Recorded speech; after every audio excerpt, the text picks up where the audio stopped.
সকলকে শুভেচ্ছা। আমরা কথা বলছিলাম হচ্ছে ইন্টারন্যাশনাল বিজনেস ম্যানেজমেন্টের একটা অ্যাসাইনমেন্ট এবং ফাইনাল কিছু কোশ্চেন থাকবে সেই বিষয়ে।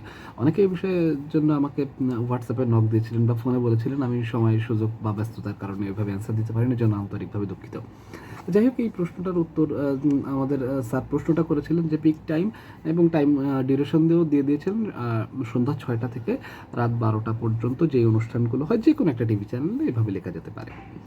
তো এটা কিন্তু এমন না যে আমার প্রত্যেক দিন আমি যেটা বানাবো প্রতিদিন আমার টিভি দেখেই তৈরি করতে হবে। আমরা একটা বেসিক রুলস অনুযায়ী কিন্তু তৈরি করতে পারি। ওই দিন যে অনুষ্ঠান টিভিতে দেখাচ্ছে কি দেখাচ্ছে না সেটা কিন্তু ম্যান্ডেটরি না, আমাদের একটা শিডিউল তৈরি করতে হবে। যাই হোক, তো এই অনেকে আবার বলতেছিল যে স্যার এই প্রশ্নটা দিয়েছে কেন। আসলে এই প্রশ্নটার ভেতরে অনেক কিছু আছে। আমরা অফিসেও কিন্তু এই ধরনের শিডিউল তৈরি করে থাকি যে 1 মাসের কাজ, 6 মাসের কাজ, 1 বছরের কাজ কী কী হবে, কে কী করবে, এরকম রেসপন্সিবিলিটি বা ওয়ার্কিং ডিসক্রিপশন দিয়ে কিন্তু আমরা একটা শিডিউল বানাই। যাই হোক, আমি এখানে দিয়েছি যে 7 দিনের 7টা বার এবং একটা বাংলাদেশের সময় দিয়ে স্যার আমাদেরকে যেই ডেমোটা দিয়েছিলেন সেখানে ইউএসের সময়ও দেওয়া আছে, সে কিন্তু ইউএসের সময় থাকে। আমি অল্প কয়েকটা জিনিস শুধু হচ্ছে টিভি থেকে দেখে বা নেট থেকে দেখে সার্চ করে নিয়েছিলাম, যেহেতু আমি এটিএন বাংলা দিয়ে করব। এটিএন বাংলায় সন্ধ্যা 6টা থেকে রাত 12টা পর্যন্ত কয়বার সংবাদ দেখায় আমি জাস্ট এটা ফাইন্ড আউট করেছি। তো মনে করেন আমি যদি এরকম বলি যে শনিবার যদি সন্ধ্যা 6টা থেকে 6টা 15 পর্যন্ত সংবাদ হয়, তাহলে রবিবার নিশ্চয়ই 6টা 10-এ শুরু হবে না।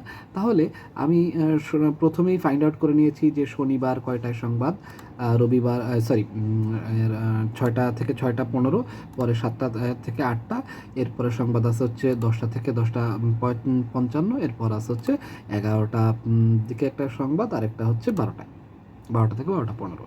তা আমি এই পয়েন্ট কয়টাকে করেছি কি, যে আগে এই প্রত্যেকটা সপ্তাহের ঘরে প্রতিদিনই যেহেতু এই প্রোগ্রামের কোনো চেঞ্জ নেই, তার মানে আমি এই প্রোগ্রামগুলোই প্রথমে আগে লিখে নিয়েছি। একটু আপনারা খেয়াল করলেই দেখবেন যে প্রত্যেকটা যেখানে যেখানে সংবাদের তো আর টাইম চেঞ্জ হওয়ার কোনো অপশান নেই, এজন্য আমি যখন যখন সংবাদ হয় এর প্রত্যেকটাই আমি দিয়ে দিয়েছি।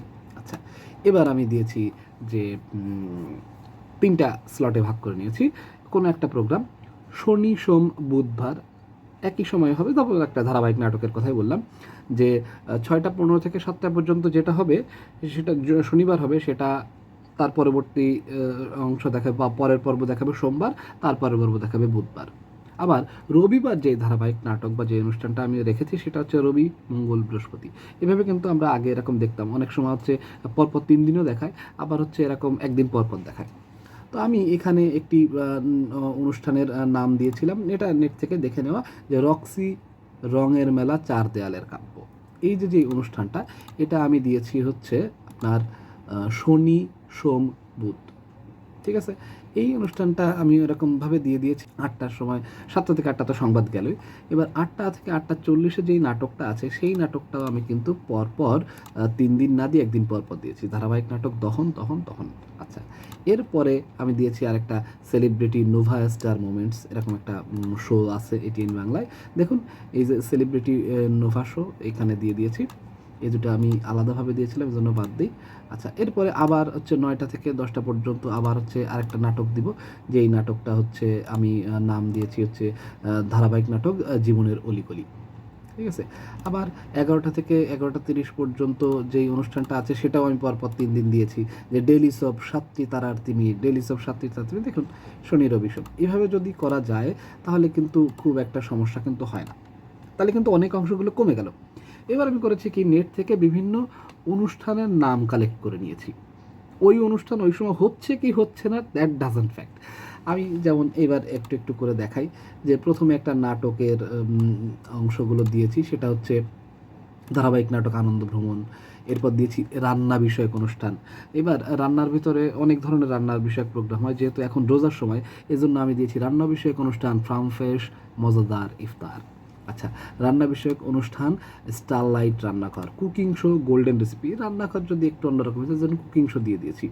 এরপর একটা দিয়েছি যে বিতর্ক প্রতিযোগিতা, এরকম ওরকম কিন্তু হয়, যে ইউসিবি পাবলিক পার্লামেন্ট। এরপর হচ্ছে টক শো একটা দিয়ে দিয়েছি, কথামালা। তো এরকমভাবে কিন্তু প্রোগ্রামের নাম আমরা চাইলেই বিভিন্ন ধরনের যে এটিএন বাংলা হয় এরকম প্রোগ্রামগুলো কিন্তু দেওয়াই যায় চাইলে। এই যে এইখানেও দেখুন যে 11:30 থেকে 12টা পর্যন্ত যেই প্রোগ্রামগুলো ছিল সেগুলো কিন্তু আমি একই রকমভাবে দিয়ে দিয়েছি। শুক্রবারে রেখেছি সকল ধরনের বিনোদনমূলক অনুষ্ঠান, যে নৃত্যানুষ্ঠান, যেমন সঙ্গীতানুষ্ঠান সৈন্য সমতলে, নৃত্যানুষ্ঠান ছন্দে আনন্দে, সঙ্গীতানুষ্ঠান এটিএন বাংলার আর্কাইভ থেকে, আপনারা এটিএন বাংলা না দিয়ে চ্যানেল আইয়ের আর্কাইভ থেকে, বিটিভির আর্কাইভ থেকে, ছায়াছবির গান নিয়ে অনুষ্ঠান, ফেয়ার অ্যান্ড লাভলি সিনে সং, বিনোদনমূলক অনুষ্ঠান দ্য নাভিদ শো, এবার এই যে সঙ্গীত অনুষ্ঠান সৈন্য সমতলের পুনঃপ্রচার, এভাবে করে আমি মোটামুটি এটিএন বাংলার যে অনুষ্ঠানগুলো আছে সেগুলো একটা তালিকা নামিয়ে পুরোপুরি কিন্তু করে ফেলেছি। এবং আপনারা আগে থেকেই দেখেছেন যে এখানে 8টি কলামের প্রয়োজন, এবং হচ্ছে 6টা থেকে 12টা পর্যন্ত যে প্রোগ্রাম, আমি আবার 12টা থেকে 12টা 15 পর্যন্ত দিয়েছি, এই যে এটিএন বাংলার সংবাদ ছিল সেই অংশটুকু, এবং উপরে হেডলাইন দিয়েছি সাপ্তাহিক অনুষ্ঠান সূচি। এখানে কিন্তু সাপ্তাহিক অনুষ্ঠান সূচি না দিয়ে আমরা প্রশ্ন যেটা থাকবে সেটা দিতে পারবো। তাহলে আপনারা কিন্তু একবারেই বুঝে ফেললেন যে কীভাবে এটা এফপিসি লিখতে হয়, বা একটা টিভির প্রোগ্রাম লিখতে হয়, বা শিডিউল লিখতে হয়। এটা স্যারের যে ডেমো ছিল সেইখান থেকেই অনুপ্রাণিত হয়ে লেখা, আর নিজের মতো করে কিছু এডিট করে টোরে নেওয়া। এ তো বুঝতেই পারতেছেন আপনারা সবাই। তো যাই হোক, সকলকে এতক্ষণ আমার বকবক শোনার জন্য অসংখ্য ধন্যবাদ। সকলে ভালো থাকবেন। পরীক্ষার জন্য রইল আগাম শুভকামনা।